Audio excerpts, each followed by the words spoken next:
warahmatullahi wabarakatuh. Perkenalkan, nama saya Oktaviani Rauf dengan NIM 811423119.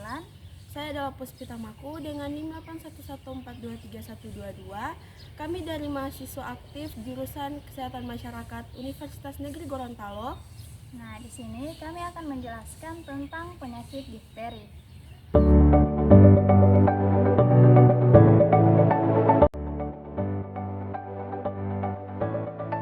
Apa itu difteri? Difteri adalah infeksi bakteri serius yang menyerang selaput leher hidung dan tenggorokan. Penyakit ini bisa berakibat fatal jika tidak ditangani dengan cepat. Penyakit ini disebabkan oleh bakteri Corynebacterium diphtheria yang menghasilkan toksin berbahaya dalam tubuh. Epidemiologi difteri. Menurut WHO 2024, di Indonesia kesenjangan cakupan imunisasi rutin menyebabkan 103 laporan wabah difteri pada 2023 di 68 kabupaten dan kota di 19 provinsi. Sebanyak 69 kasus meninggal dilaporkan dari berbagai daerah. Kasus difteri dideteksi dan dilaporkan oleh 8 balai besar laboratorium kesehatan di Indonesia. 2 laboratorium tingkat nasional yang terlibat adalah Balai Besar Laboratorium Kesehatan Jakarta dan Balai Besar Laboratorium Kesehatan Masyarakat Surabaya. Cara penularan penyakit difteri. Yang pertama, melalui percikan udara. Penularan difteri dapat terjadi ketika orang yang terinfeksi batuk atau bersin. Saat itu, bakteri Corynebacterium diphtheria akan menyebar dalam bentuk percikan kecil ke udara. Percikan ini bisa dihirup oleh orang lain yang berada dalam jarak dekat, terutama di lingkungan yang padat atau ruangan yang kurang ventilasi. Penularan droplet menjadi salah satu cara utama penyebaran difteri, karena droplet ini mengandung bakteri yang cukup banyak untuk menginfeksi orang yang sehat. Yang kedua, kontak langsung. Penularan difteri juga dapat terjadi melalui kontak langsung dengan penderita. Misalnya, jika seseorang menyentuh luka berbeda pada kulit pasien, maka bakteri tersebut dapat berpindah dan menginfeksi orang yang sehat. Penularan melalui kontak langsung lebih mungkin terjadi dalam situasi di mana kontak fisik sulit dihindari, seperti di rumah tangga atau fasilitas kesehatan. Gejala difteri. Yang pertama ada demam.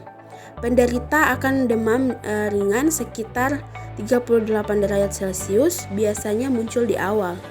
Demam ini bisa meningkat menjadi tinggi sampai 40 derajat Celcius seiring perkembangan penyakit tersebut. Yang kedua ada sakit tenggorokan. Sakit tenggorokan yang terasa seperti radang tenggorokan biasa adalah gejala awal yang paling umum. Yang ketiga ada pembengkakan pada leher. Kelenjar getah bening di leher membengkak dan terasa nyeri.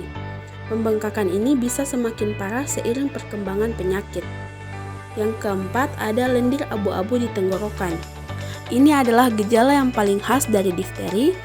Bakteri difteri menghasilkan racun yang menyebabkan terbentuknya lapisan tipis berwarna abu-abu yang menutupi amandel dan tenggorokan. Lapisan ini disebut sebagai pseudomembran. Pseudomembran bisa tebal dan menghalangi saluran pernapasan. Faktor risiko penyakit difteri.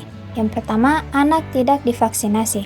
Vaksinasi adalah cara paling efektif untuk melindungi seseorang dari difteri. Anak-anak yang belum melengkapi atau belum melengkapi rangkaian vaksin difteri lebih rentan terinfeksi, karena sistem kekebalan tubuh mereka tidak memiliki perlindungan spesifik terhadap bakteri Corynebacterium diphtheria. Yang kedua, lingkungan yang kotor. Lingkungan yang kotor, tidak higienis, merupakan faktor risiko tinggi dalam penyebaran difteri.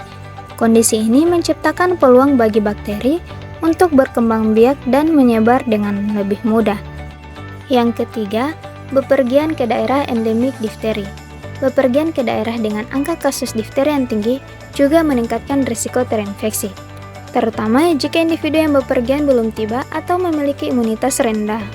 Daerah endemik adalah wilayah di mana difteri masih sering ditemukan atau kasusnya cenderung tinggi.